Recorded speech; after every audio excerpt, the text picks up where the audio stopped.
What is up, everybody? Welcome to the On the Block podcast. I'm here with the legendary Mr. Happy Games. Yes. What's going on, man?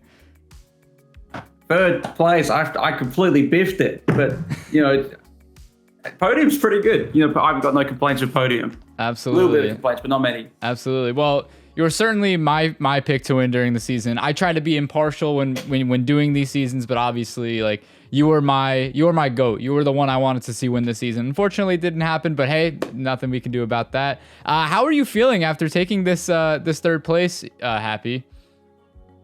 I mean, all things considered, the game I played is unlike any I've ever done. I am in my games community. I am complete shy at comps. I do not often make it that far based on that. Getting third on it's definitely not my preferred way to play, but it's definitely fun. So it's interesting, and it's been interesting to watch people have to watch me be a comp beast and be real annoying. Absolutely. How have you kind of reacted to like the fan reception or the viewer reception of just like them seeing you on the season, and like how you're kind of just like being a comp beast? You're even getting compared to Keanu from this latest Big Brother season. Like, how do you feel about that? Oh, it's pretty funny. I mean, I'm all for people being toxic. I think it's a lot of fun. People, I think it's pretty clear. I'm pretty mixed bag, and people don't like me, and that's all good. If anything, I much prefer the criticism of my game. It's way more interesting for me. The game show centric community is fairly nice. So even if I was completely annoying, someone would have something nice to say. And so getting just completely hated on has been kind of funny. Absolutely. You have like, you obviously have the backing of the GSC community, like, hyping you up and being, supporting you. So I love that. Shout out GSC, but also I wanted to basically ask you this question because you're coming into this game. First of all, we filmed this 2 years ago. For those that don't know, we filmed this game show 2 years ago. Not sure if that really affects any perception for you guys. But yeah, we filmed this 2 years ago. Happy, you're coming into this game and you're already like a very seasoned veteran of these game shows. You've played so many of them. I mean, talk from Elite Chris to now me. What was your kind of like thoughts going into this game specifically? Like, what was going through your mind the minute you walked through those doors? Well, I mean, I think the good thing about playing, I don't play a lot of Survivors, but I've played a lot of shows. And so one thing I appreciate is when I walk in, I don't know a lot of people. Obviously, I've never played a show in my time where I don't know someone. And so, I mean, I walked in, I knew Joe, and pretty quickly I learned I knew Sage. But, I don't talk to Joe and Sage a lot, at least I did in previous. And so I do like that even though I've had my experience, it's still sort of a new thing. But I do also acknowledge I come in with, usually in type of shows like this, I come in with some of the most experience, and I think it put me at a pretty good. So I wasn't too worried about the early game. I figured I was going to do this. Gotcha. A question that I have is, from the producer standpoint, you come into this game, Joe, Sage. Was that do you think beneficial or detrimental to you? And would you have rather not been on a season with them, or was it indifferent to your experience overall? I think it puts me in an extreme. I think, at least on the day, I thought it put me in an extreme advantage. Obviously, other than Boyar and Mac, we were the only people who knew each other. And Joe and Sage and Joe backwards didn't know I knew both people. So it put me in a spot where I was able to automatically have an alliance. Unbeknownst to me, people had kind of caught on that me and Joe were aligning, which was pretty bad gameplay by me. I mean, realistically, I should have tried calming it down a bit, and I probably shouldn't have tried getting off the block week one. But, I mean, I wasn't going to be able to hide it. Even if I didn't know Joe, I think we would have connected pretty quick, and I think that Joe and I would have been a pretty obvious duo. So, I mean, for Joe, I think, honestly, it wasn't bad for me that Joe and I knew each other. It was probably more bad for Joe that we knew each other. Right. And Joe's the third boot, and I got third. Right, absolutely. Now, a question this is a personal question that I have that I just want this answered. How come you didn't try harder to keep Joe in the game, having that relationship that you guys had? You known each other, so he's someone that you could definitely trust, at least somewhat more than people you don't know. So how come you didn't try harder to keep him in the game? I think it was just astronomical odds against it. I think my number one ally, well, one of my number one allies, Sage, had been the one who put Joe up, and obviously I didn't tell Sage I knew Joe. It was more just I had to check my cards, and I had to just play it. Like I couldn't stick with Joe as much as I wanted to. It was a bad look already for me that I was trying to save Joe when it was kind of clearly the consensus. I think I should have tried harder because it's sort of just a bad look for me, but I didn't try harder. But I think at the very least, I did what I could in telling Joe up front that I didn't think I had the capability to save him, and I was right because he didn't. He went home 7-2. Right. They went home 7-2. So it's not much I could do about it. Absolutely. And I will say, like, you definitely did try. It's not like you didn't try because you definitely were weighing your options. But yeah, looking back on that, is there any, like, do you think that you could have maybe, like, swayed it in any way? Or do you think that, like, what you did was, like, you think that was fine and you're just going to, like, move on from that and not really look back on it? Yeah. I definitely feel bad for Joe. I wanted to play with Joe a lot longer. And so I wish I could have done more. I don't think I could have done more. I think I did all I could. And so I think at the very least, I did my duty as an Alliance member and as a friend to Joe by telling them straight up that I didn't think there was anything that they could do. But unfortunately, I don't think I'm not a miracle worker, so I wasn't going to be able to save Joe. Got you. All right. Well, moving on now. I want to talk to you about like your comp ability. Obviously, like it was like no other. You tied the record with two other Big Brother Minecraft legends. You tied with Alec, tied with Tucker from season 6, and Alec from season 3. So yeah, like where did you get so good at Minecraft, Happy? Like, how did this? Are you that good, or are you just playing with a bunch of nobodies? Like, what's going on here? This is like a complete a misconception about, like, they were calling me Hypixel in the game. I am not good at Minecraft. If the show was consisted of Kaj or Remote or Jonas or people like that, I would not do well in the show. I got 9 comp wins because I was playing against people who, I mean, no offense, they clearly didn't play a lot. I have been playing shows at that time for 7 years, and so I've been playing Minecraft pretty consistently for even longer than that. Like, I mean, they caught me out.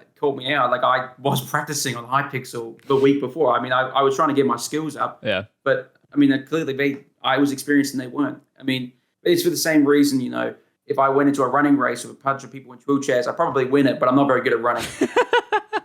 Well, all right, that's fair enough. That's fair enough. I'm sure it may clear it up for some people. So yeah, if you were to come back again on another season, like how well do you think? Like, do you think you can maybe even beat the record you set on season 9, or how's it going to look, Happy? What's it going to be? Not a chance.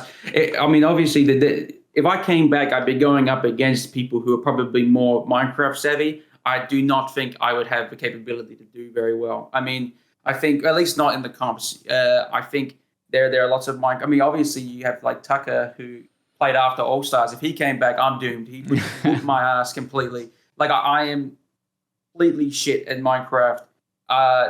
It's just I'm shit in their diarrhea. The reality was the season 9 cast is not very good at Minecraft.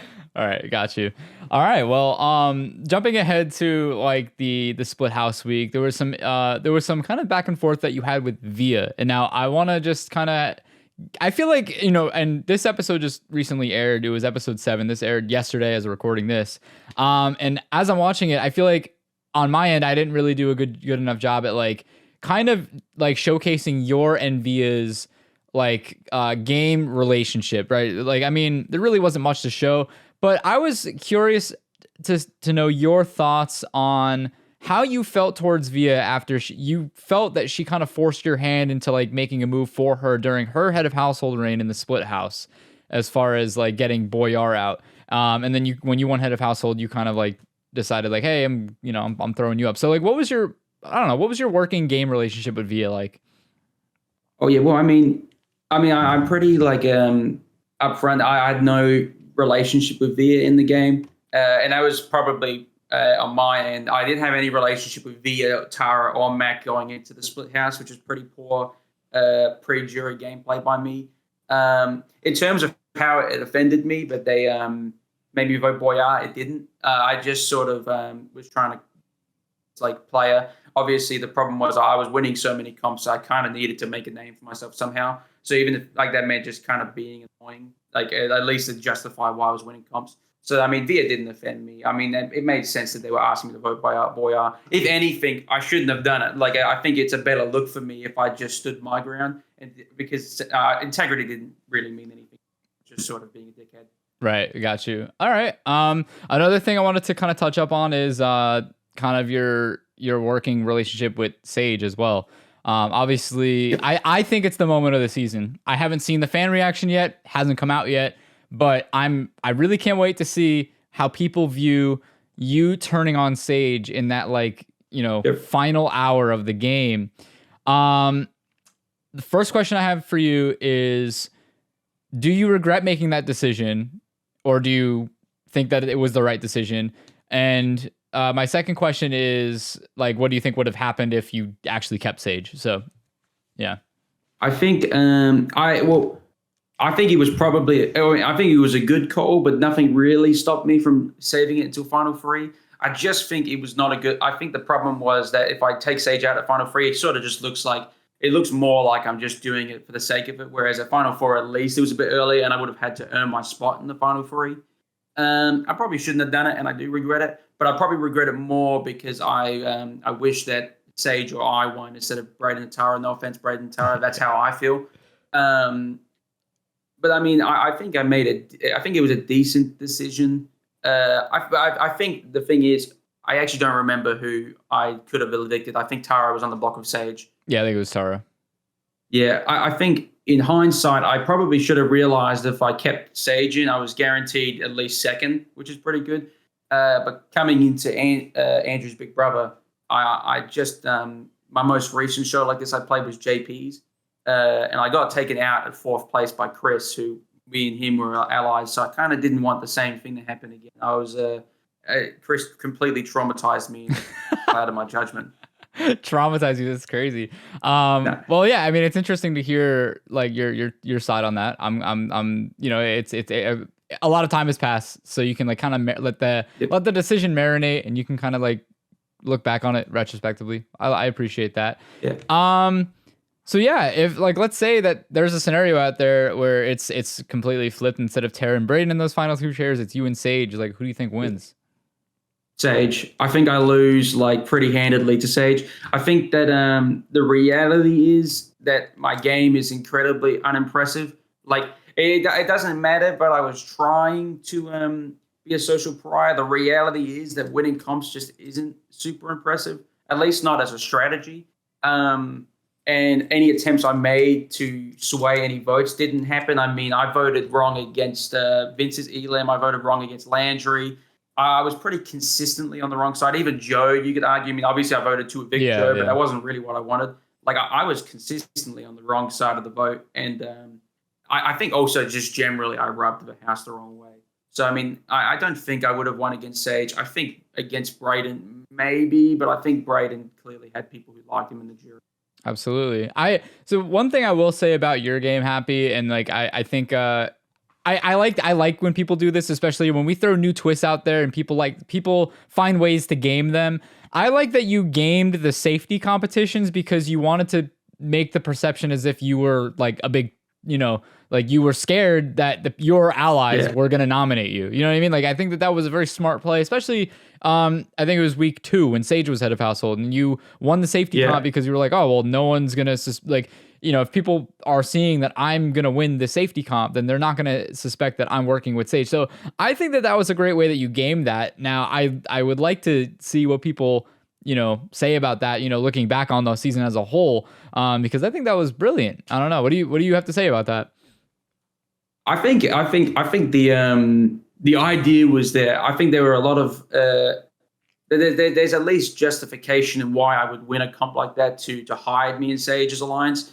It is probably poor judgment. I think it was the second safety comp. I probably didn't need. Obviously, I didn't need to do it. Sage wasn't going to nominate me, but I think that it set in stone the path that I would just be good at comps. Because I mean, no offense again to the cast, the war was incredibly simple, but it put me in a bad light to the cast, and it also definitely screwed over Joe, who got evicted because Joe was good at comps as well. So I mean, it was probably a bad call, but I mean, I think early game it at least hid me and Sage, but clearly we did a decent job at that because I don't think people even really knew me and Sage were allied the whole game. Right, absolutely. Which I think, honestly, one of my favorite duos of the season. If we're not talking about Boyar and Mac, that might be my number one. I don't know, but now I think that like I would assume that until Final Six we had it pretty hidden, but I don't know how people really reacted when I wasn't nominated at Final Six. Yeah. Yeah, I don't know. It'll be interesting to see, especially because I mean I edited these episodes a long time ago. I don't even remember, but when I watch them when they premiere, I'm like, wow, this is like a new show for me. Yeah. But yeah, man. So I wanted to kind of get your take on like just the perception of the cast from your end after seeing the episodes come out. Has anybody's like has anybody kind of like shocked you or just like how they were playing like and seeing their gameplay just on the episodes? I mean, it makes me look bitter, and I don't really care if people think I'm bitter. That's fine. But I definitely was shocked to see how into it Brayden and Tara were. On the day, I thought they were incredibly irrelevant to the game structure, and so it was sort of shocking to me to see that they at least they were engaging a lot more than I thought they were. Other than that, I can't say that anything shocked me. I think people are really high on Jake. I still don't really see what that basis is on. I mean, that's my bad if that's the case. Sorry, Jake, but I don't see it. But people, I guess that shocked me. Gotcha. Besides that, though, I think everyone was perceived about how I expected they would be. Got you. I think another question I wanted to ask you, and this refers back to the Sage thing. I meant to bring it up earlier. I saw a comment from a viewer, I think it was yesterday actually, saying that like Sage has 0 win equity. Sage is not winning the game against anybody right now, as far as from Max Eviction Week. Is that shocking to you that people are seeing that? Because like for me, it's like, I mean, day of, I was like, Sage is winning no matter what. So yeah, I don't really know where that would come. I mean, I guess Sage burnt like bridges a bit, but I think the reality was that Sage, like the next best player to Sage was probably Maddie, but I do think there's a significant gap, which isn't to say that Maddie played poorly. I think Maddie also played really good, but I think Sage was more proactive and had to do more to stay in the game. I think that the most recent week before where Sage kept themselves off the block. I mean, that's incredibly impressive to me. But I think Maddie had a better social, but Sage's strategic game is, I mean, it's clearly there. Absolutely. Another question I have for you is obviously, the final 3 was a pretty intense week. You're going up against Brayden in that final 3-part head of household competition. You lose, and Brayden evicts you. Were you shocked that he evicted you? Were you expecting him to take you, or like were you just kind of shooting a 3-pointer at that point? Really hoping he was into the alliance that we made up. Like I say something silly in one of the episodes that I think I convinced 4 people that there were I had a functioning final 2 or 4 different people. Whether that was true wasn't really relevant to me. It was more important that they thought I was in a final 2 with them, which I sort of like completely dashed any chances of that when I won HOH at final 5. The reality was it was more important to me that Brayden thought I wanted to take him than the other way around, because I thought I could beat Brayden at the final 3 and I didn't. So I wasn't too surprised that I got taken out.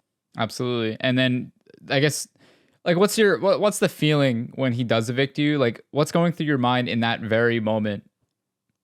Oh, I was pretty embarrassed. I mean, like I was embarrassed because I wanted to my justification for taking out Sage was that I thought I could actually win if I did that. And so it was I didn't want to take Sage to the final 2 because I didn't want to lose. Like if I had more wins under my belt, like as a game show player, I probably would have been fine falling on the sword for Sage.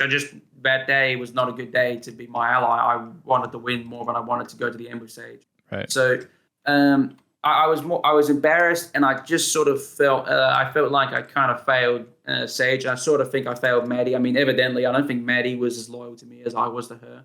But still, I was pretty embarrassed that Maddie, Sage, and I got out back to back to back. Got you. One of the final questions about just like the game, like going from chronological order. I'm trying to keep it all in order. What ultimately decided your vote in the end? Brayden took me out.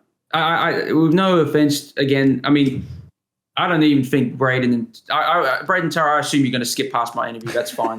but I had no like game. Like I hadn't gauged any gameplay coming from Tara and Brayden because I hadn't paid attention to the whole game. And so I just voted Brayden because Brayden took me out, which isn't to say that I think I'm some legendary player and that earned him my vote. I just thought it made sense.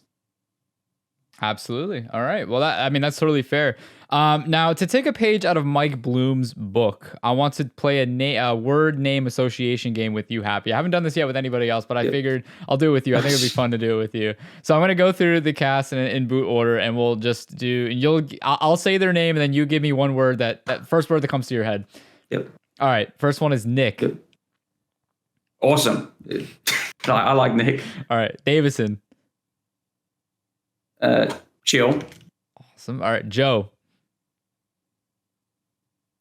Legend. I like Joe. Awesome. All right. Vince. Cool. Jake. All right. Yeah. Boyar. Sick. I don't know that. Yeah. Sick. All right. Landry. Pretty cool. I'm a really bad choice for this. It's okay. I thought it'd be funny. Via. Yeah.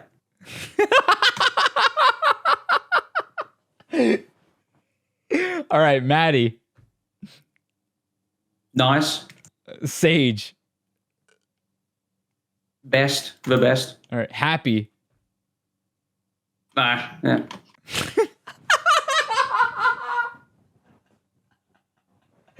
All right, Tara.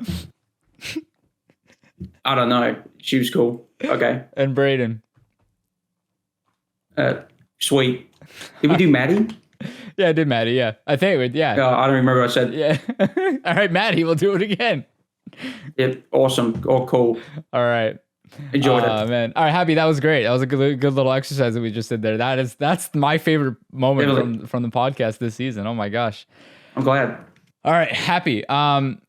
Do you have any thoughts just about the season overall? Is there anything that you want to just talk about that you haven't been able to talk about yet? Yeah. I mean, I think that I've lived the season through my own perception for 2 years. So I've been pretty interested to see how the rest of the game unfolded, because I do think, even though I'm, I guess, relevant to each week because I win a comp, I think in general I'm pretty irrelevant to the game structure. I think I was just something that was happening in a game that was occurring without my contribution. I was either just a vote in the majority that was staggered to the majority, or I was just always on the wrong side, and I wasn't ever really making I was never making an impact. So it's been interesting to watch. I think that I am pleasantly surprised at how well received the season was. I don't think I'm that relevant to why it's perceived well. But I think at the very least I had fun, and there are people who like me, and I think that's fun. Happy. I mean, I certainly loved watching you on this season. It made my time editing this season so much fun.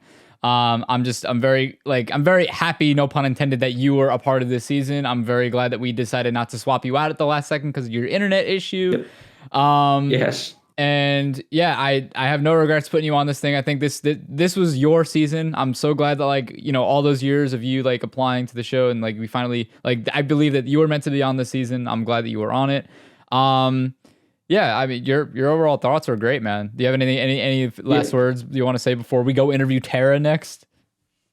I intend to return to the game. If season 10 happens and it's All Stars, or it's Second Chance, or it's the Best Never Win, or it's Legends, I expect to be on. Anyone who's played previously and you think you're going to be on, shoot me a DM. I'm incredibly prepared to pre-game, all that. I'm ready to compete again and have a great time on my Second Chance. All right, Happy. Wow, Godspeed. That's all. Happy, I appreciate you so much, man. You're one of my favorite people to ever play the show. Genuinely, bro. Yeah. Well, thanks for playing this season. Unfortunate you didn't get the dub, but hey, third place is great. What you did? And pretty good. Yeah, absolutely. Well, again, thank you so much, man. And take care. See yous. What is up, everybody? Welcome to the On the Block podcast. I'm here with second placer Tara. Welcome to the podcast. How's it going? I'm shy now. I don't know what to do. Oh no. What's been going on, Tara? Tell everyone how you've been the past few years since filming. Terrible. Just terrible, if you will. Yeah, I was gonna say, is that a pun? Yeah. No, it's not a pun, but it should be. Very terrible, but now we're here. back in Canada, unfortunately, after traveling for a month. Wow, gotcha. Yeah, I do know that you were like traveling through Japan. Did you use your second place earnings to help you travel? I did not receive second place. Oh yeah, earnings. yeah. You haven't even received them yet, so true. Maybe that'll cover some of your trip anyway. But yeah, Tara. So obviously, you know, the viewers that just watched the finale are probably coming to this video and want to hear your takes on probably your experience just playing the show. Do you have any like insight about what it was like to just play on the show and then get second place? Terrible. It was grueling. Like, you have to go through the entire thing and then lose. And like, not even lose by like, I don't know what would feel worse, losing by like one vote or losing because nobody thought you deserved it. Like, I only had a singular jury vote, so it felt pretty fucking awful. So by Queen Via, nonetheless. Via gave you that single. Yeah, vote. Via the fucking queen. Yeah. Okay, I want to say something. I was on the Via hype train like since day one, and I feel like everyone was clowning me. So for her to get all the praise, like, delicious. Great. And it was not just because she voted me. It's just because she like literally doesn't say a word, and I think that's iconic. Yeah, no, it definitely is. Did she film an interview? Yeah, we filmed. Yeah, it's I don't know if it hasn't come out yet, so you'll see that. No. Yeah, as of recording this, hasn't come out yet. Our mute queen. Yeah, no, it was actually it was a great one. But yeah, so Tara, I just wanted to say, as the host of the show and someone that was there the day of, I was actually really shocked that you didn't win, because from what I remembered, you had a great final two speech. I think it seemed like your opening speech, it kind of blew Brayden's out of the water, and we gave you a little bit more time. That wasn't really my plan. Sorry, guys. I would agree. But I thought you were gonna win. I thought like just No. You know, from the spectator point of view, it seemed like you had the stronger game. No, the whole season, I think like I had a really good understanding of how people perceived me like the entire time. And I knew I was losing. Like, I don't know, like you can see the chat logs, right? You can see me messaging Brayden that I'm going to lose. Right. Like, I knew I was going to. So I had to have a good speech, and it still wasn't enough. So Hey, I mean, it is what it is. You definitely tried till the very end. I gotta respect that. That was great. Like, you know, a lot of people, you know, can be unsure of themselves and not really try, but you gave it your all. Like, you had a really great speech, so I give you props on that. Aside from that, though, were there any votes that you were shocked that you didn't get? Yeah, Mac. Okay, yeah. Especially because, like, at this point that we're filming now, it's right after that episode came out. And I mean, even in the moment, like, it was the same feeling. Like, I just didn't understand, like, okay, I'm selfish. Like, I want votes, right? So I didn't understand, like, self-eliminating yourself for my benefit, but then not voting me in the end. Yeah, it's a little strange for sure. I'm sorry, yeah. Mac. I love you, but I was like, what the fuck? Yeah. Like, I don't know. I think to Mac's defense, I think it's more of like she just doesn't really know Big Brother too well. So like that could be. I mean, I don't want to speak for her because like I really have no idea. But that's kind of like that's my take on it. I don't know. I could be wrong. But yeah, it's interesting. I mean, even Brayden, when I did Brayden's interview already, and he even said that he was expecting Mac to give you her vote. So yeah, I'm sure it shocked a lot of people for sure. Yeah, because Mac and I, we were like glue, like, you know, always together. So exactly, the purple-haired sisters, like since day one. Do you think a lot of people are going to be shocked that you don't actually have purple hair in real life? No. Are you a fraud? Like, what's happening here? No, my like Discord profile picture is my face. Right. So at least like the fans who are like really like into it and are like in the server, they probably know by now I don't actually have purple hair. Absolutely. Yeah. So Tara, I wanted to ask you, what about the game was different than like your expectations going into it? Was there anything different about just playing in the game that you kind of didn't expect to experience? Ooh, that one. I'm not quite sure. I think so. I actually have a lot of experience in orgs. Like, I've never done something recorded. But like growing up, ever since I was like a really young teenager, I was like, you know, like little fucking nerd doing like orgs all the time. So nothing was really that new to me, even though the setting was different. Like, I don't watch Big Brother, and I'm not a fan of it, but I know how it runs and I know how it plays, and I played a lot of them, so no, nothing was that surprising. Got you. Now going into this season, did you play the game that you intended to play originally, or did it kind of like deviate once the season just began? I didn't really intend to play any one specific way. I think I played how I expected myself to handle things given my abilities, because I can't win anything. But I think the behavior of other people I didn't anticipate, but not like for me, if that makes sense. So I guess I did kind of play how I expected, but it not 100%, because there was just a lot of things that other people did that I didn't anticipate. So yeah, that was like the struggle bus, I guess. Got you. Now obviously the episodes are coming out. We have 7 episodes released as we're recording this podcast. Yeah. How have you reacted to the fan reception of your game in general? Like just of you as in the house. Like how have you kind of just recepted all of the reactions to your game? I just don't like. I want them to give it to other people. Like I want them to give it to like Via, to Matt. Like I don't know. I don't really give a shit, to be honest. Like, gotcha. Because I mean I know the outcome, right? So I know that like there's a enormous flop incoming. So I'd rather people just hype up the other people. I don't think it's like, an enormous flop. I think you should stop being so hard on yourself. It is an enormous. I only got one jury vote. That is an enormous flop. But like no one thinks I did anything. Listen, I think out of the recent final 2s we've had, this was definitely like, well, I think it's like one of my favorites, just because of like how it could have gone either way. I think that's how I feel. Like I think it could have gone either way. I think that you got to. No, I was sitting in that final 2 spot next to Brayden. I'm like, I'm literally so like I was up 22 hours just to lose out like this. No, but I think you performed really well. I think you exceeded my expectations for sure, and I think that that should just speak for itself. Anyway, how have your friends reacted to your game? Have your friends really, like, I'm speaking about Ivy and Luke, or your other friends that have kind of been like been by your side supporting you? Have they like had opinions on your game? As I earlier, like they're there to hype up the other people. Like they're there for Team Via, Team Maddie. Okay. And like Team Tara when I beg them hard enough, it is what it is. Gotcha, but like I almost feel like it's better in that case. I don't know. I hold myself to a very high standard. So if I don't feel like I did well enough, which I don't think I did, like it's just I don't want to see that shit. Just give love to the other people. No, I think that any love that you do get from the viewers, I think it's deserved. So that's all I'll say on that. Anyway, I want to basically talk about the way that you got on the show, because you had originally applied for season 8. And yes. I mean, this is something that I don't think the general public know about this, or the viewers. When Tara applied, Tara applied with Ivy. Like literally, their applications came in minutes apart. So this is back like 3-4 years ago at this point. 3 years ago.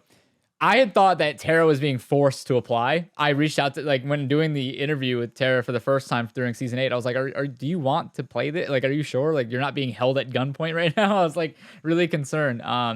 But obviously I didn't want to put Ivy and Tara on the same season because they knew each other. So we saved Tara for season 9. Looking back on both seasons, like, do you think that I got it right? Do you think that you would have rather playing on season 9 over season 8? I don't necessarily got it right or wrong. I think there's just like misconceptions. Like I think there's misconceptions that Ivy and I are gonna be like stuck together like glue and just like ride or dies, when it couldn't be further from the case. Like anytime we play a casual game together, like we fight so much. Like if anything, like it just made the experience like smoother, because having her there by my side would just have caused like so much stress and problems. I might have just like given up halfway. Fair enough. Yeah, Tara, I don't know if you're trying to set this up for a rival season in the future. I don't know, but you're giving me ideas now. I don't know what to think about. We literally could be right. Yeah. Like she's one of my best friends, but oof, like I think there's this preconception that we might be just like ride or die sisters, and like this just like it just couldn't be further from the truth. You. I understand. It's different for everybody. Yeah. Sure. Was there anybody on this season that you just like were really just like happy to meet from the experience? Like, is there anybody that you kind of like still stay in touch with? And if you don't, it's okay. But I'm just curious. Yes, and like it might come as a surprise to the viewers because it wasn't someone I necessarily got along with on the show, but Landry for sure because Landry's funny. Landry's always there to chat. She's always up for a game. So definitely Landry. Yeah, which might be very odd considering her elimination and like my behavior. But like after all the events of the show, like yeah, 100%. For sure. I will say it was pretty iconic. So that was pretty funny. But yeah, I totally agree. I mean, I had a complete 180 on Landry. Obviously, like Landry's behavior during the show was a little like off-putting for production, and yeah, no, Landry's awesome. I really like Landry. Landry's cool. But yeah, is there anything about your experience that you just wanted to talk about to the viewers that like may have not really gotten to see just from your point of view from the edit? Like, is there anything that like you really just like would like to talk about, just the experience in general?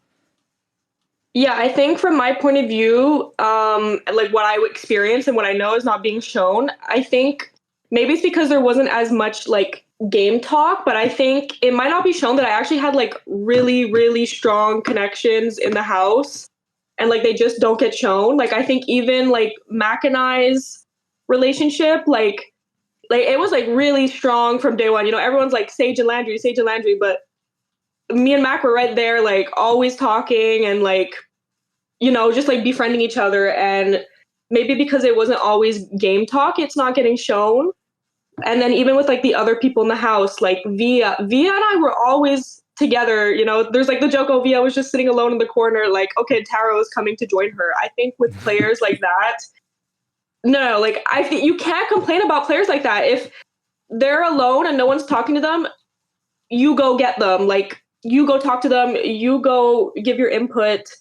But yeah, just not a lot of that, you know, but I get it. Like there's so much going on. And because I didn't have a lot of power, like it doesn't become the focus either. But I do think if there was one good thing about my gameplay, I was like extremely well connected with most people. And yeah, that's why I made it as far as I did. It wasn't just like out of nowhere. Well, yes. Absolutely. Yeah. Well, yes. Yeah. I wanted another question I think that maybe the viewers may have is like, what necessarily drew, I mean, we know what like drew you to Mac, but like, how did the alliance between you, Mac, and Brayden kind of originate from that? Like, we didn't really get to see much of it, like it just kind of happened randomly. So I don't really know if the episodes really truly captured it, but like, why Brayden over really anybody else? Like, why was he the third in the alliance? It didn't happen randomly. This is just the type of person I am. Maybe it's something if I do another game, I have to work on it. I will never be drawn to the strong personalities in the house. Like I will never be drawn to the Sages, the Landrys, the Boyars, because I just feel like it's my duty to get rid of them. And then I always align myself with the more low-key people and the quieter people. So that's why Brayden was joining us. Like it wasn't out of nowhere. Brayden was kind of quiet. He wasn't a big personality, and neither were like Mac and I. And I had another trio going on with Joe and Davison, and it was crumbling. So I was like, you know what? Let me just fall in line with the other trio. Right. No, yeah. I get you. Yeah, for sure. Yeah.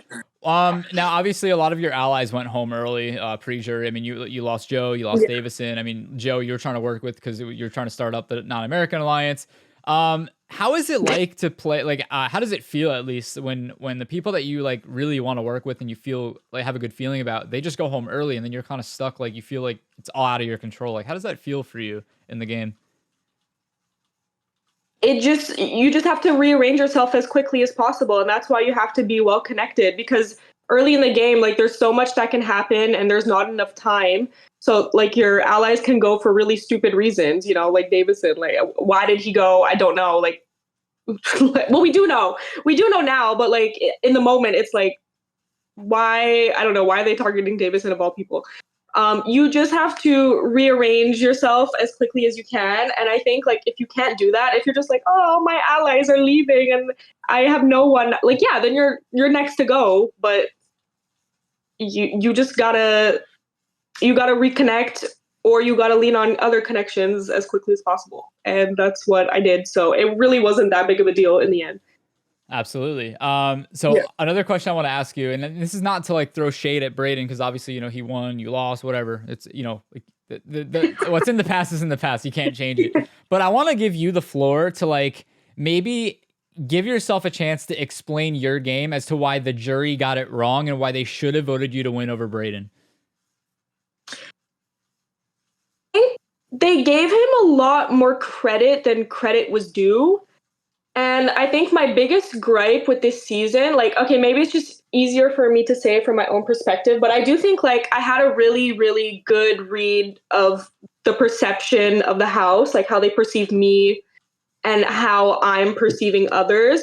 And I think a lot of the other players, like it just like goes over their head, you know, like Sage and Landry, like, what do you mean you don't know you're the biggest duo in the house? Like, how? Right. Like, you know, or I don't even know. You can even say, oh, Via, how do you not know that, like, everyone thinks you're quiet and not, you know, I don't want to shade Via, but like, I think everyone has those little things.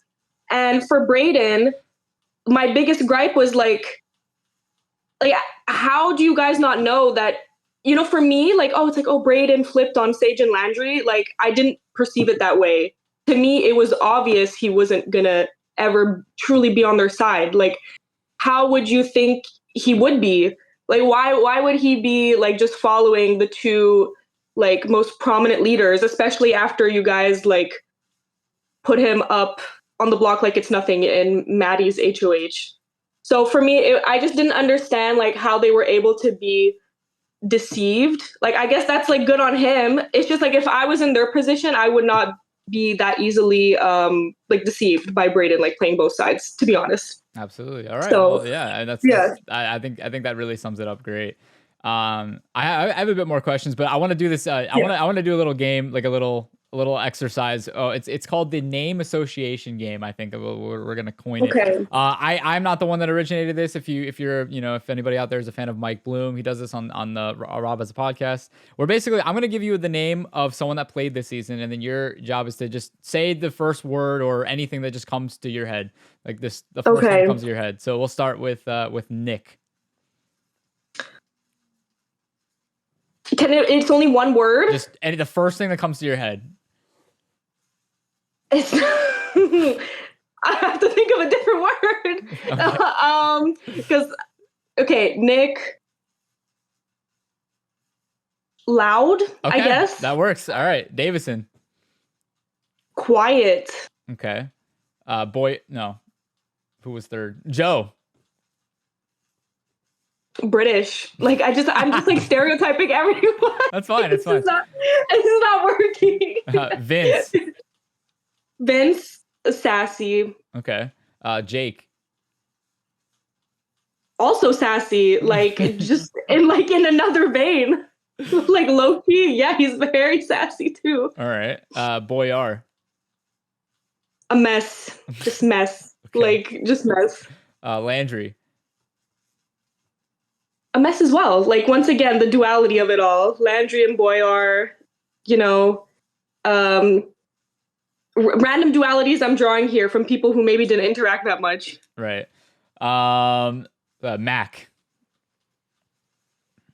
Clueless. Yeah. All right. Who's next? Via. Queen. Just queen. Okay. Maddie. I'm thinking of like two words, like wake up. Like this girl was like asleep. Like by the end, she like wasn't even there for the jury. Yeah, she wasn't even there at the end. Like if you ask her, like, oh, like, do you recall this? And she's like, I don't know what you're talking about. It's like just so wake up is your word. Wake up. Yes. Okay, got you. It was theoretically one word. Got you. Okay. Sage. It's not like relevant to the game. Like you say Sage, I think green. Like okay, that's fair. Like that was the first it's thing not that came to your relevant to head. the game. Yeah. Let's see. And then next, Happy.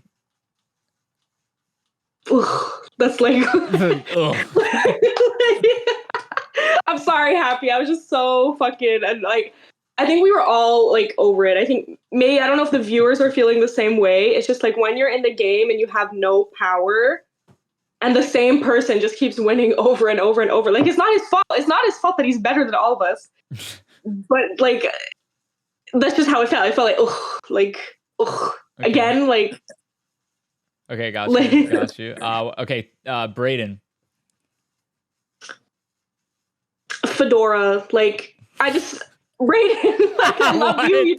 It's just because, like, no, Brayden is literally so nice. He's just very, like, I think he, like, the way he expresses himself is just like, he just gotta, like, tip his little fedora at the end. Okay, got you. Okay, that's fair. That's fair. And then last but not least, yourself, Tara. Tara, terrible. Just like, terrible. Yeah. All right. Well, Tara, I have nothing else to really to ask you. I feel like we really just covered. I feel like we covered a majority of your game here. I feel like there's really nothing left out on the table. Is there anything else that you wanted to talk about? Vote me fan favorite. All right. Well, at this point, they already know who fan favorite is, so we don't know. Oh, yet. that's true. That's too late, unfortunately. Listen, I don't even want the $25. I just want like a pity vote. Right. Of course. Of course. All right. Well, Tara, it's been great. I appreciate you playing on the season, and I'm so sorry that we had to put you through like 20 hours of torture on Minecraft. But I hope you had a good time at the end of the day. Yeah. I would do it again. That was going to be another question. Is if given the chance, would you do it again? Absolutely. I think like I have something to prove. Absolutely. Well, I would love to see it. I would love to see it, Tara. Hopefully you're given that chance one day. I don't know. For the powers that be, maybe we'll see one day. No, the powers of unemployment and free time. Yeah, exactly. Exactly. We'll see. All right, Tara, it's been great having you on the season. I wish you nothing but the best of luck in the future and all your endeavors. Well, yes. We need to play Jackbox soon. Yes, absolutely. All right. Thank you so much, Tara. What is up, everybody? We have Brayden, the winner of Big Brother Minecraft 9. I'm so happy to finally be able to just say that out in the open now. It's been 2 years of holding that information in. Brayden, you just won Big Brother Minecraft. We didn't just win, but you just won Big Brother Minecraft. How do you feel, man? How's it feel? Honestly, it was a very euphoric feeling. It still feels like I still think about it now. It still feels still makes me feel a little giddy, I mean, seeing as it was my first like win in any one of these games, and to have it be immortalized now forever on the internet is kind of great. It's kind of cool. It's a nice little warm fuzzy feeling. Yeah, it would have sucked if you won this and I just didn't upload it. That would have really sucked if that. Yeah. Well, Brayden, we have a lot to unpack here today. We have a lot to really talk about. We have 2 years worth of stories and just stuff to just really unpack here. And just about the season in general. Just for the public to know about your game, and we'll talk about your game. We'll talk about just things like maybe the viewers didn't see. We'll dive into it, and hopefully we'll answer all the questions in this segment of the the final 3 on the block podcast. So Brayden, let's talk about let's talk about how you found out about this show. Let's just tell us that story. Oh boy, through my time online and just doing orgs through Discord, I got told about it a little bit. I got told there was a Minecraft game show community, which I had no idea existed. And I was told, hey, you should check out Andrew Yalo. So I went and I looked. Season 8 was airing at the time. So I think it was like midway through the season. So I joined the server, and then applications for Lost World were going on. And I was like, I don't know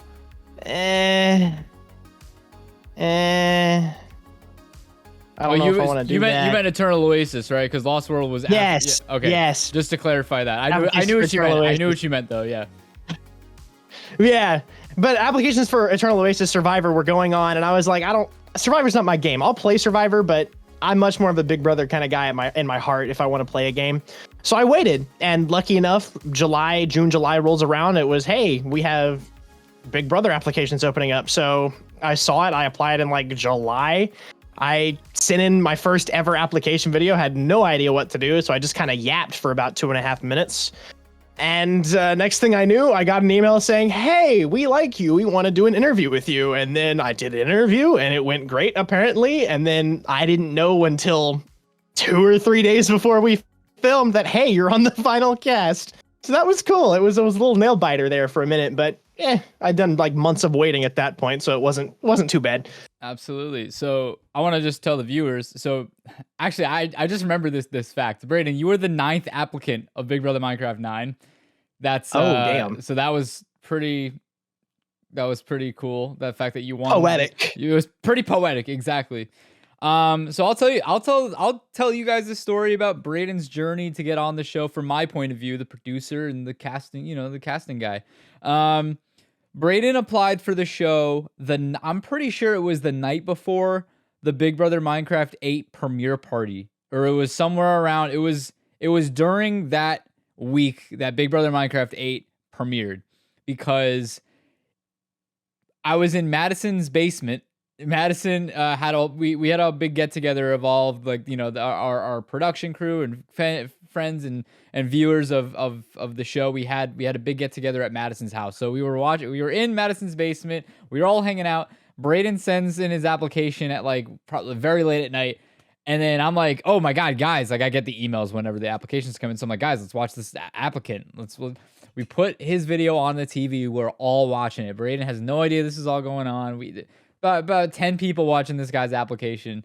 And then I'm standing there, and I remember exactly the moment I was watching this guy's application video. I was standing there, I was watching the TV, and I was like, this guy is great. Like, this guy is gonna, like, I think he's gonna make it on the season, because like we had, only 8 applicants before that. I was like, but you kind of set the tone for the casting process for me, at least.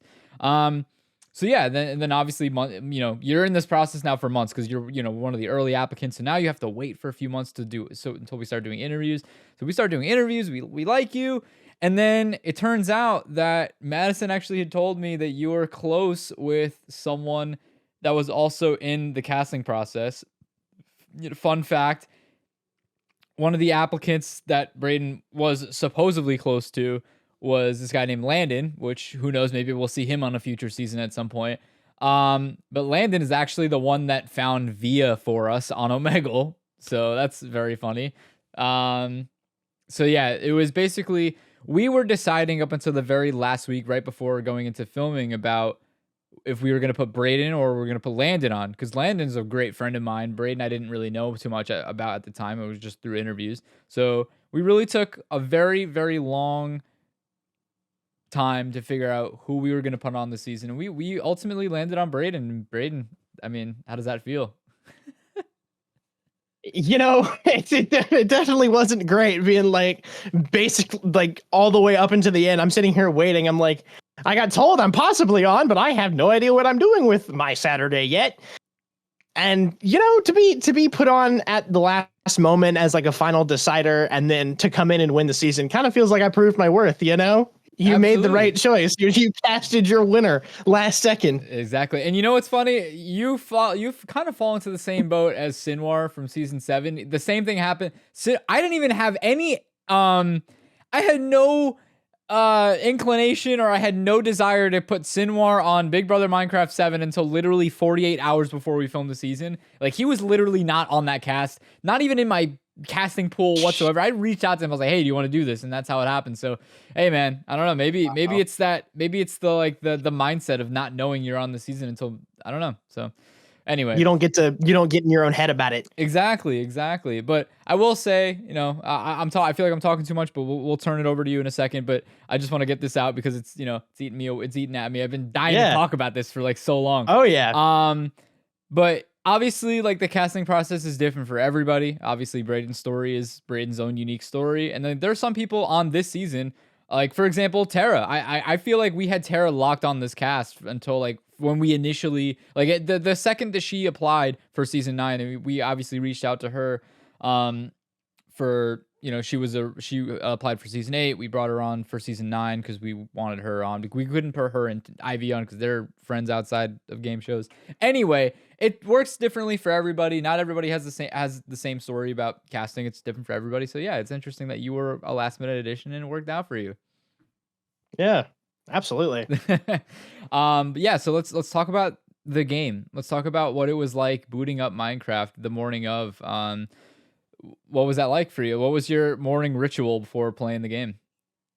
I have talked about this with the cast multiple times. I get looks at it every time. I remember so clear. I don't know why, but I remember so vividly. I woke up that morning.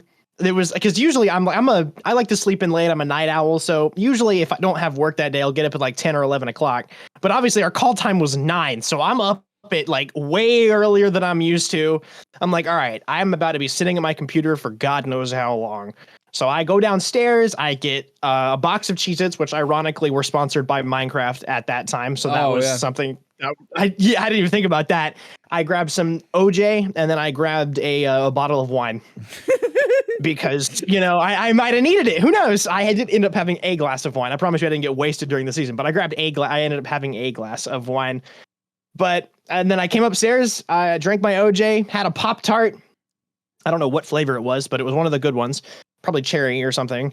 Had a Pop-Tart, drank my OJ, sat down, got in this little waiting room. And the first thing that comes to my mind when I'm booting up Minecraft is I am beyond screwed because these people play Minecraft. Me, controversially, not my favorite game. Minecraft is not my thing. I never got into it like majority of other kids my age did.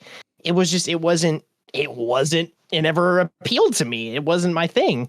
So I was only really in it for the game show. And so I was thinking I was going to have to rely on my social game and my strategic game because I was not about to win any competitions whatsoever, especially if they were parkour. And as you saw in the season, that is exactly what happened. I promise you I've gotten better since, but it was rough.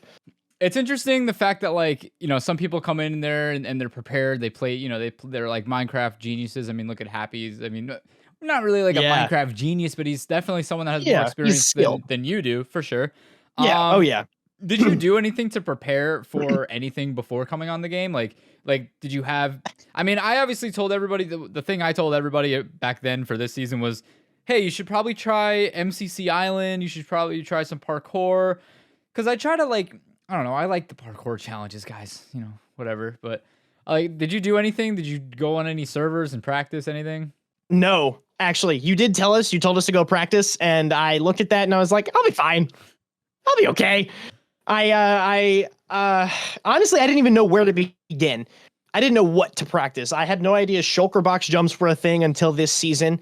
I had no idea about. I was double tapping W the whole season to sprint instead of left control. Didn't know that existed. I didn't know 100 FOV was the thing, so I'm on 70 FOV the whole time, which apparently was bad. Actually, that is exactly Madison won season 8 using 70 FOV. So guys, I mean, I think we cracked the code. That's the trick. If you want 70 FOV. Yeah, I don't know, but yeah. So continue. Yeah. Yeah, I put faith in my social and strategic ability, because even in Discord orgs, like when I play in an environment I'm comfortable with and I know these competitions, I've played these competitions before. Even then, I still rely more on my social and strategic game anyway. And that plays much more of a factor into my game than a comp win does. And as you saw in the season, I tend to be more of the type that wants to align myself with people that can win more than be the one that wins myself. And that works out sometimes. And it did for me, thankfully, for the first time ever. But sometimes it doesn't work out, and that's okay. But as you saw in the pressure cooker competition, that was not a competition I needed to win. Yeah. That was not a competition I should have won, because if I did, I would have had to have drawn lines, and it would have been a whole oh my God, you betrayed me thing, rather than me just silently voting for Landry and being done.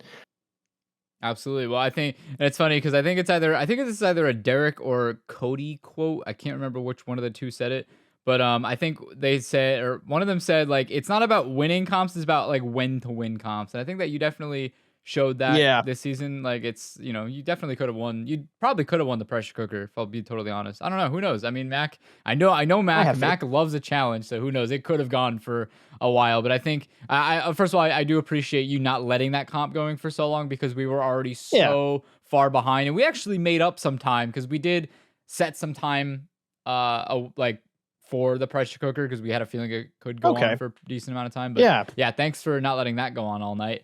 You're so welcome.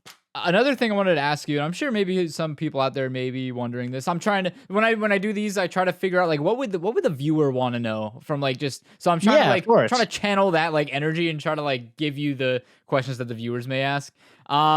What seasons of my show did you watch before coming on and playing this? And now I don't care if you haven't seen any. I'm curious. I'm curious. The fans are probably curious.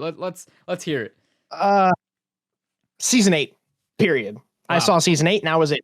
Cool. Well, I love that. I love that we were able to like, you know, like that is kind of like the standard. I love season 8. I'm a big fan. I'm a big season 8 fan. So yeah, that's awesome, man. I'm glad you didn't have to sit through hours of a lot of crazy footage over Big Brother Minecraft over the past 10 years has been rough. Yeah. But yeah. I've seen season 7 since. I went back and watched 7. And okay. I've been told to watch 6. I haven't seen 6 yet. I need to watch 6. I'm told that one's good. Guys, he's going to love 6. That's all I can say. If you haven't watched it yet, you guys should definitely check it out.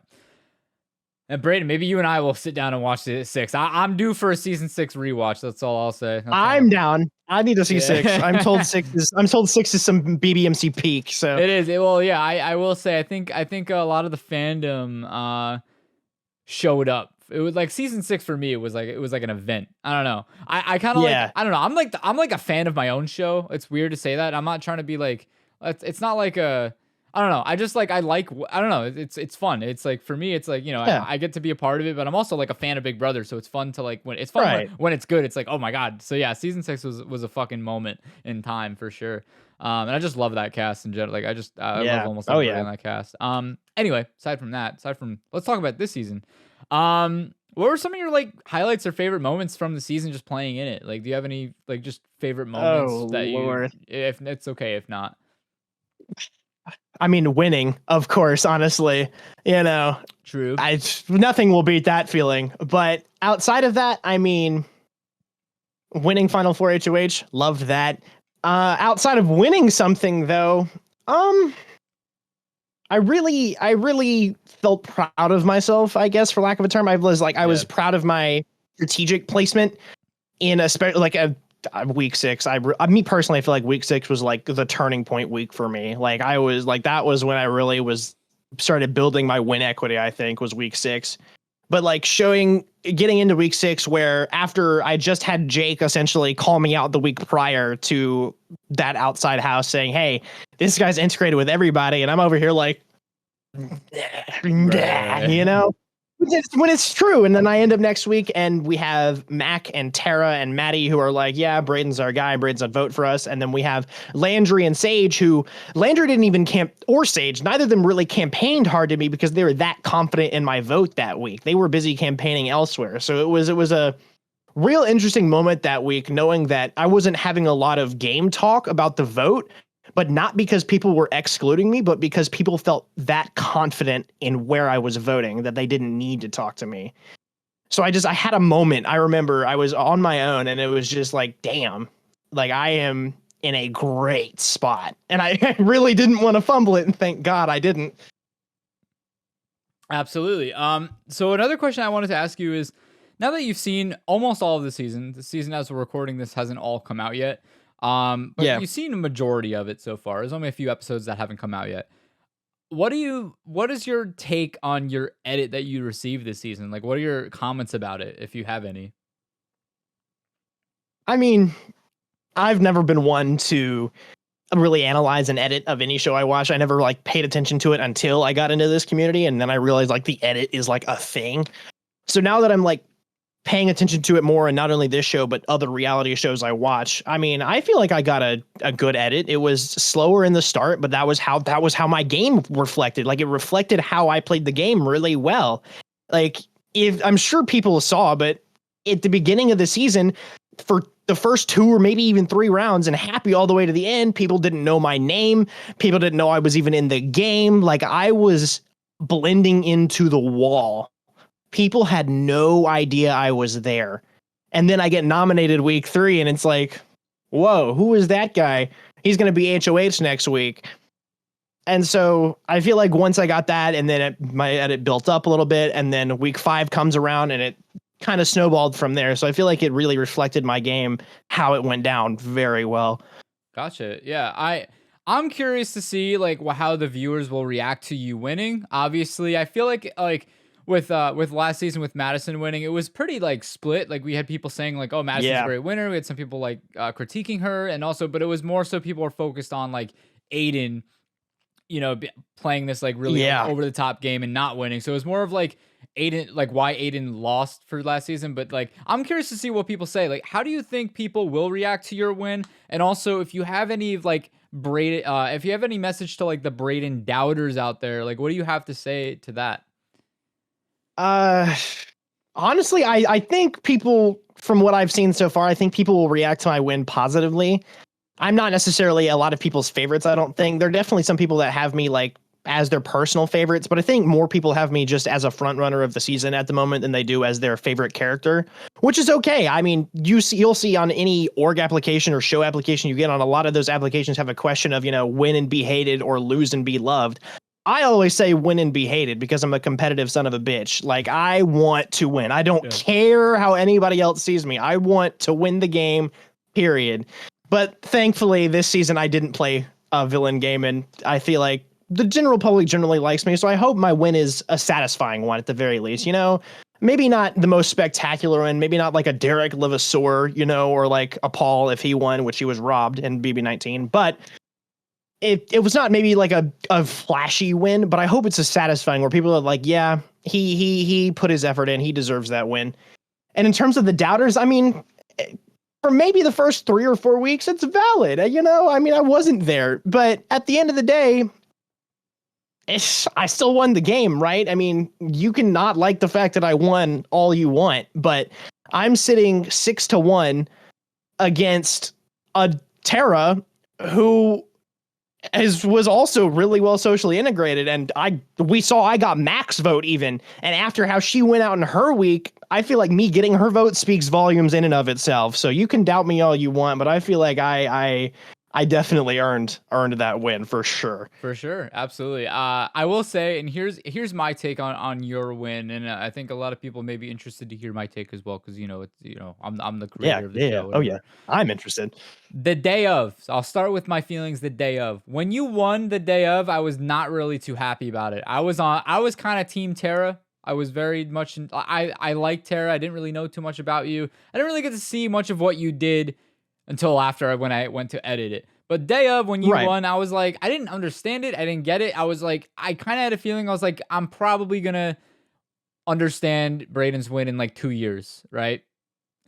And then when I finally went through and edited the show, I think that you've played like probably a top 4, maybe top 3 game of Big Brother Minecraft, like winning game, I think. I appreciate that. So, which I mean, like, the history of my show, we haven't had the greatest winners, like, just, in terms of the fact that the first 6 seasons were done like more than 7 years ago. And the fact that like the most recent seasons, 7, 8, and 9 were done post-COVID. So it's like, the average age of this cast was a lot higher than what it used to be back then. So it's like, you got a lot of more of like a challenging bunch of, I will say that like out of any cast to win a season, like this is probably the most difficult one. I'll say that just the amount of different personalities and just like a lot of shit was going on. But yeah, dude, I think that you definitely played a great game. I don't think that, you said it yourself in the finale, which I just edited today, guys, as we're recording this.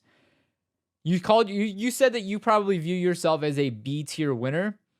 And maybe when I go and rewatch all the episodes chronologically, maybe in one sitting, maybe I'll agree or disagree. I probably have you in like the A tier. I don't know. What do you think? I don't recollect ever saying I was a B tier winner, but it probably happened. It was 6 a.m, 7 a.m. at that point. So we were all delirious. But, looking back on my winning game, it's definitely, I've played not hundreds, but tens, maybe in the 50s ish of like online games, survivors and Big Brothers alike. And usually games like that where I get super far in, I'm a very over the top player, usually a villain stereotype. Like I'm backstabbing people, I'm lying up the wazoo, and then I get chopped like final 5, final 4 because I'm a front runner to win. And in this game, I feel like a much more mellow game than I'm used to. I was because there were, like you said, there were a lot more big personalities. So in those arguments and those big fights that happened, my mentality was I just need to stay quiet. I need to not involve myself. I need to let dog eat dog, essentially, and let them battle up here. And I'm just going to sit on the sidelines and wait for my turn, you know? And part of me felt unsatisfied with that because I was just like, is that really like what I want to represent me? Like, is this kind of like I know I won, but is that kind of like the game that I'm like, yeah, this is how I play?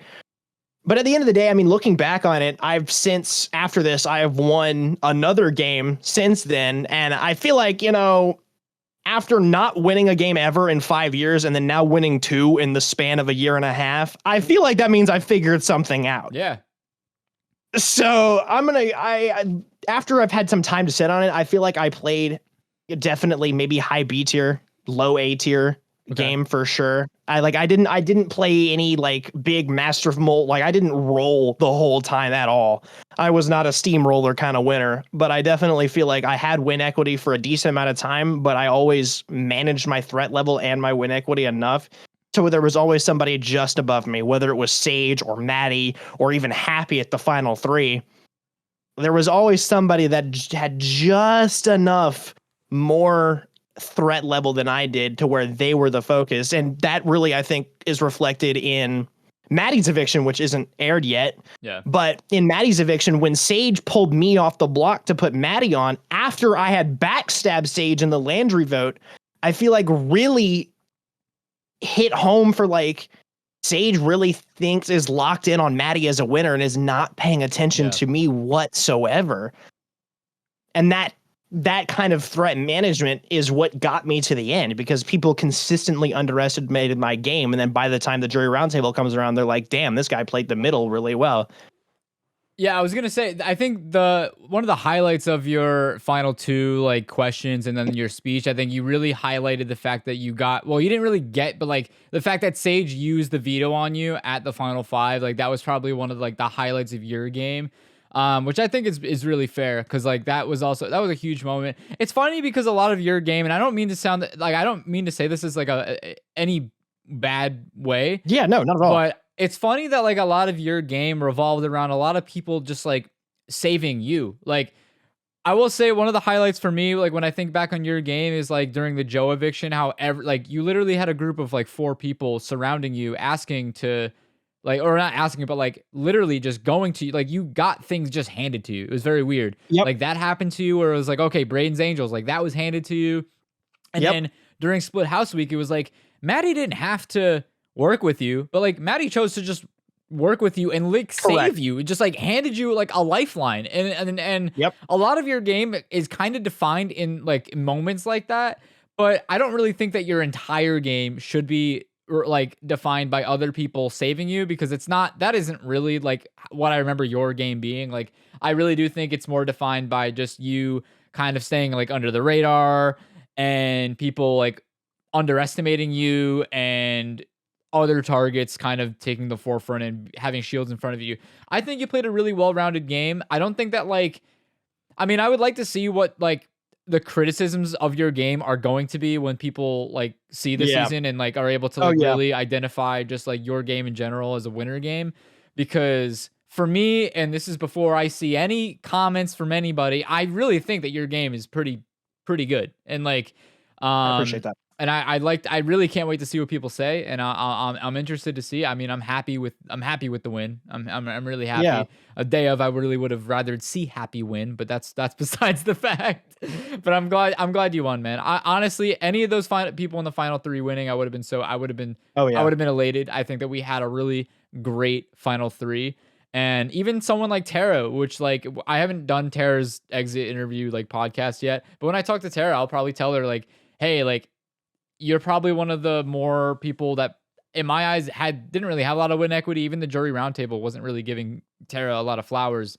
Like didn't really see her game, but her speech was amazing. Like she really made a great case for herself. She had a great FTC for not like FTC. Yeah, FTC, bro's thinking Survivor. FTC.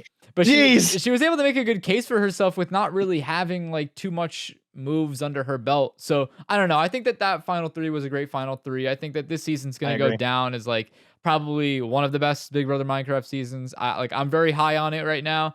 I mean, if years pass and more years pass, maybe we'll see what happens. But I mean, for the viewers out there, I've had 2 years to marinate on season 9, and I think it's a great season.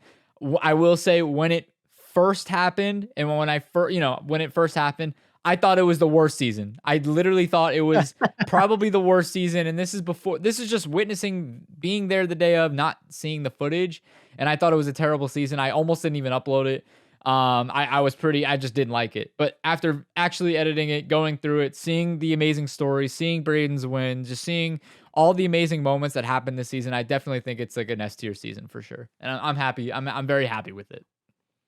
I'm glad. That's good. It's good to hear that you're happy with it. Absolutely. No, I mean, yeah, it was definitely, it wasn't a fun time being there the day of, but it was a fun time getting to watch it back. That's my favorite part. Like I don't know, is it weird for you to like watch this stuff back like 2 years later? Like, how do you feel about it? A little bit. I mean, some of it's like, oh yeah, I remember that happening, but others of it's like, damn, like, really? Like that's what happened? Like Max Eviction Week, what just aired? I'm like, I don't remember any of that week at all.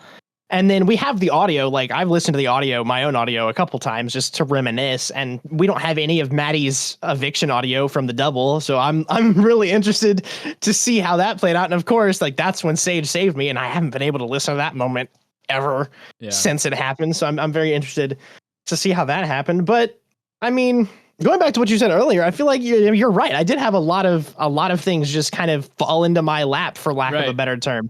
Like I did, and I feel like some of it was luck. There is no doubt. I feel like there's luck in every win to some extent, whether it be luck that people don't find out what you're doing, or luck that people just, in my case, don't understand that you exist for 3 weeks. Right. But at the same time, I feel like it also kind of, if in my opinion, highlights my social aptness, if that makes sense. People felt comfortable enough with me, or felt like I wasn't enough of a threat to worry them, where they were like, yeah, he's a good number, or yeah, that's somebody I should put my trust in. Like they didn't really question this. They didn't think about, oh, this guy's definitely playing the other side, or, oh, this guy's like gonna backstab me. They were like, I can put my trust in this guy. I can work with this guy. I can build a connection. And that's what people did. And next thing they knew, here we are. Absolutely. Yeah, Brayden, is there anything I feel like we have like left unanswered? Like, is there? Hold on, wait. Actually, give me 1 sec. You're frozen. Are you there? I am here, but I do have an exclamation. Camera is sending at a low frame rate caused by high system load. Why are you doing that? Well, yeah. I mean, I feel like it was a fun season. It was a fun season to be a part of. It was a fun season to witness. It was a fun season to put together. I mean, actually, sorry, no, I just lied there. It was not a fun season to put together. It was a lot of hard work, and I told this to some, I don't know, I don't know where I said this before. Maybe it's in the end of the episode of the Big Brother Minecraft episode. But yeah, I mean, I took an extra year to edit this season because I didn't feel like it would be right, and I'd be doing the viewers wrong had I posted it last summer and just rushed it out. Like I really took the extra time to perfect it, and because I didn't really understand your win.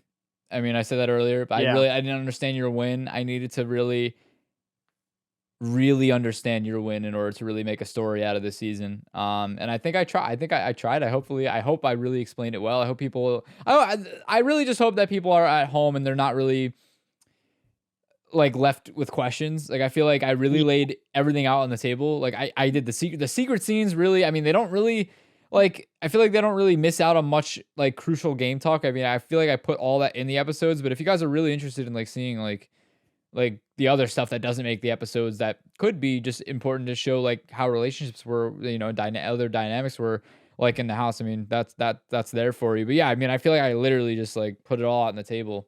And yeah. But Brayden, is there anything else that you wanted to talk about just as far as your game, like that you really feel like you haven't been able to like express? Because obviously like you haven't been allowed to talk about this season. So is there anything else that like out there that you just want to talk about? Let's think. I think I'm going to get questions, especially during when the episode airs about Final HOH. I think people are going to be like, why the hell did he not evict Terra instead of Happy? I feel like that's definitely going to be a burning question. So for those of you who are going to be asking that question, in my mind, in the moment, I had already like established Happy as somebody who knows what he's doing, somebody who plays the game well. He won a bunch of competitions and made it that far. And if I'm a juror, I know he's going to have a great speech. Like he's done this before. He knows what he's doing. He's going to have a well put together finale speech. And that's something I didn't want to deal with. And on top of that, if I'm a juror and I'm like, this guy was constantly targeted week after week and clawed his way to the end and still had people like being close with him and choosing not to vote for him, like Sage at the end. Like for me, that's going to buy my vote. Like that is what I would vote for as a juror. And then me looking at Terra, love you, Terra. You're great. Me looking at that against Terra, I feel like Terra and I played games that were much more similar. And not only did I have more of an even playing field when it came to finale speeches and stuff, but I also felt like I played stronger, I guess. I played in a better, we did the same thing, but I feel like I played it stronger or a bit more in the middle. I was a bit more aligned with a Sage and a Landry who I felt like would vote for me over Terra in a more definite sense. Mm-hmm. The way I saw it, I mean, I didn't have Via's vote. I knew that. I didn't think I would have Max vote, but I did think it was going to be 5-2 other than that. Because I didn't think Happy would be a bitter juror. That's another thing. I thought Terra would have been a bitter juror and that would have lost me a vote. And I didn't peg Happy as a bitter juror. So I felt like it was a safer vote for me in that instance. So I feel like I had Maddie's vote locked in. I felt like I had Happy's vote pretty consistent, and Sage and Landry, and that was already 4, and that was what I needed to win. And I was confident in those votes. And so that was what I ran with. I ran with evicting Happy as a more surefire vote for me in the end. And just looking from a jury perspective, like if I'm voting Happy or Terra, I realistically probably would have gone for Happy had he not like bombed the finale. Yeah, no, I get you. I'm glad you actually answer that question, because I'm sure a lot of people are going to ask you like, why didn't you evict Terra over Happy?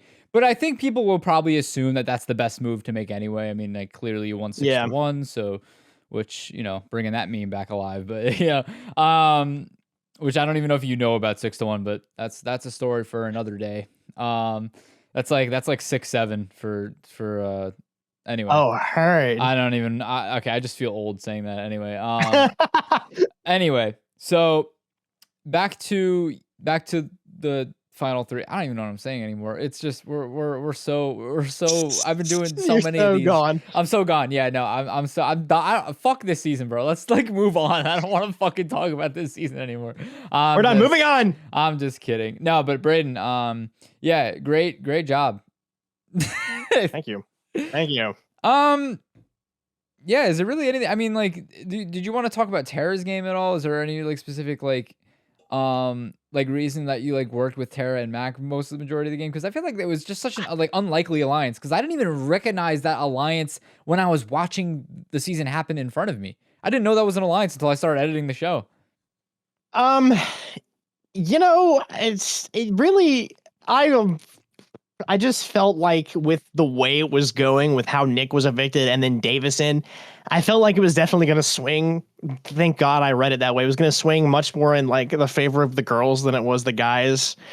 And so I felt like if I could just become one of the girls, hence Brayden's Angels, then I would be okay. And so I talked with Mac and Terra during my HOH week, and they seemed like cool people. And then Maddie was like a straggler for a minute until we kind of became more solidified in week 5 during Split House. And then at that point I was with Maddie at the end, but Terra love Terra. I do. But in all honesty, if I had to pick, I was always picking Mac over Terra. And I knew Terra was picking Mac over me too. It was more like me and Terra were aligned with Mac and then each other by circumstance. Absolutely. Than anything. I mean, Terra and I, we talked game, but it was always in a group. It was always either with Maddie or with Mac or what have you. So it was definitely a little interesting seeing Tara be there with me at the end. It was very oddly poetic how we were together but not basically the whole season, and then we managed to be together in the end. Absolutely. All right. Well, Brayden, we're gonna do a little word association game. I did this with Happy. Oh, God. I should have done this like with everybody. I thought I don't know why I just didn't think about doing it until like the final episode. So I did this with Happy. We're gonna do it with you now. And then Okay. when I film Tara's, we're gonna do it with Tara as well. Hopefully, if I remember. But yeah, so I got this idea. This Mike Bloom does this for the Rob as a podcast exit interviews as well. So we're gonna do it. We're gonna do it with you. So I'm Okay. gonna tell you the name of a house guest, and you're gonna tell me the first word that comes to mind. Oh, great. All right. First up is Nick. Obnoxious. Love you.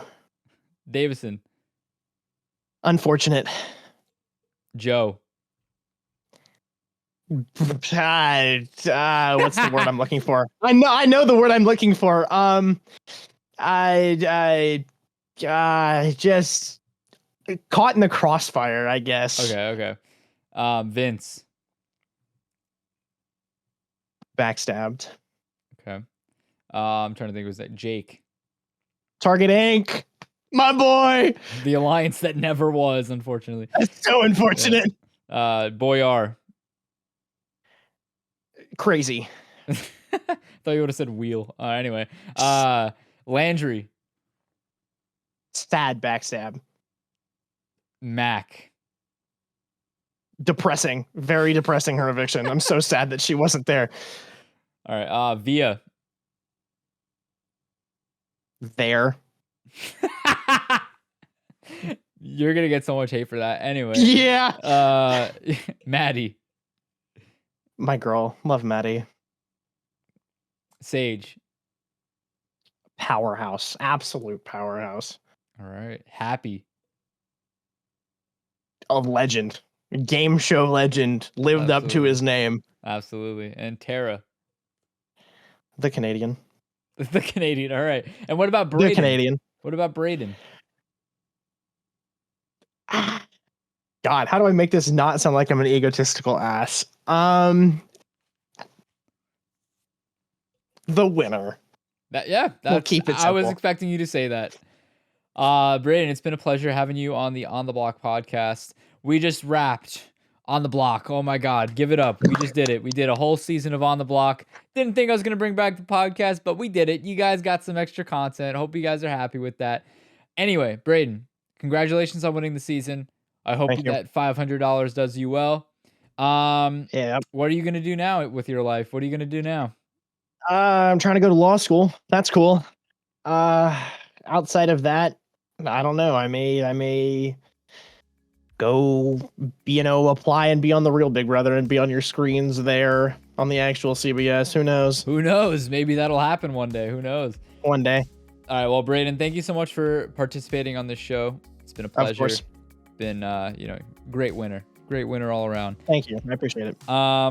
But yeah, if you guys want to catch more content, make sure to subscribe. And yeah, Brayden, where can they find you? Where can they find you? I literally just Bray the nerd. Bray is it underscore? I don't even know my own Instagram handle. I'm never on Instagram. It's either an underscore or not. But Bray BRAY Bray the nerd on Instagram. Sounds That's good. me. All right, dog. Thank you so much. And for everyone Absolutely. watching out there, it's been a great season. I hope to see you guys again if we do another one. But yeah, thank you all for watching.